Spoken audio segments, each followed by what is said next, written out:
Starting walking tayo ulit ngayon. Time check, 5:04. So tara.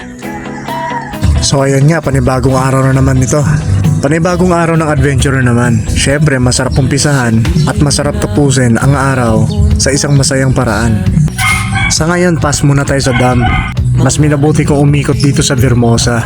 Dito lang yan sa may pasong buhaya, Imus. Masarap din po rito mag-walking, jogging, or running, biking. Kahit gusto nyong tumambling, ayos lang. Highly recommended po siya para po sa mga mahilig ng physical activity araw-araw.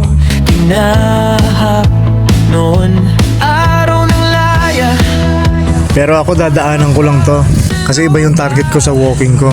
Dito kasi ako dadaan sa may pinakapagitan ng boundary ng Imus at saka Dasmariñas. Galing tayong Vermosa ngayon. So dito umikot tayo, papunta rito sa Lawag. Diretso tayo ng Salitran. Doon tayo exit sa may Anabu Road, pabalik ng Anabu 1G. Hindi na babalik sa dating pagkatao. Magdadalawang oras na rin tayo naglalakad. Kaya continue lang. Muling binubuo ito ang Pag napadaan pala tong video ko sa wall nyo, baka pwede naman po makahingi ng konting pabor. Baka pwede naman po makahingi ng follow, like, and share po sa inyo. Napakalaking tulong na po yan para po sa aming mga content creator na nagsisimula pa lang. At para naman sa mga follower ko, thank you so much sa suporta lagi.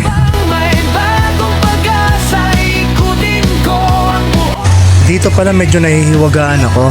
Ba't masyadong mabula yung ilog? Wala kasing idea kung ba't nagkakaganyan yan. So sa mga nakakaalam kung anong cause ng bula na yan, paki-comment na lang para at least alam din ng lahat.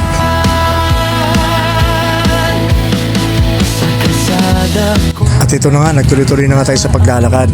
Hanggang sa marating ko na nga itong orchard. Exclusive golf course po ito dito sa Dasmariñas. Halos kalibel lang din ito ng Highlands sa Tagaytay at saka Villamor Air Base Golf Course sa Pasay. bawat bayan may kwento ng sakit at lakas na nalalaman. Gusto ko sanang itry na magpaalam para dun tayo sa loob ng orchard dadaan. Kaso nga lang, private. Baka hindi rin tayo payagan, kaya hindi na ako nag-attempt. So diretso lang tayo, sa may Anabu Road lang tayo dadaan. Pabalik na ang Anabu 1G. Kaya let's go! Time check 7:33. Tignan natin mamaya kung ano oras na matatapos. Laban lang, laban lang. Ito ang Mystic Journey, kwento ng pusong bumabangon muli. Nandito tayo ngayon sa marker ng yan, The Battle of Pasong Santol sa Litran. Bali ito pala yung pinaka-marker ng Battle of Pasong Santol. Sa pagkakaalam ko nung bata ako, parang dito ata namatay yung kapatid ni Aguinaldo. Hindi ako 100% sure ha, kaya sa may mga nakakaalam dyan, i-comment nyo na lang kung totoo nga bang dito namatay yung kapatid ni Aguinaldo. Teka.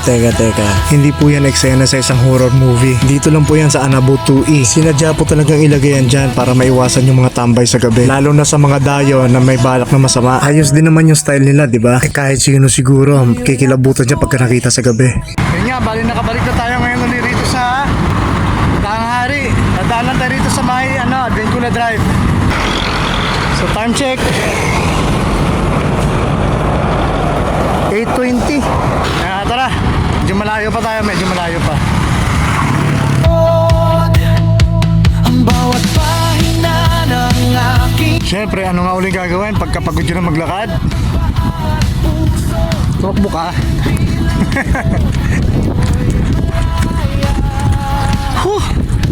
Ayan na nga, nagpatuloy na nga ako sa pagtakbo. Hanggang sa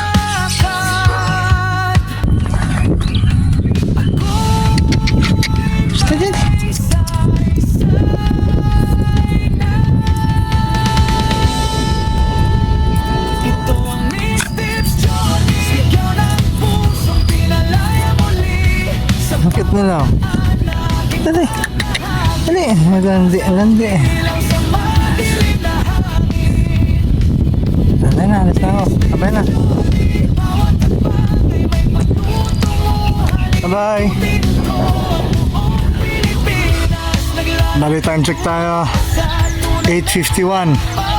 At ang nalalakad na natin ay Tulo ng bawat lansangan, pangarap ko hindi na mapipigilan. hindi na masama.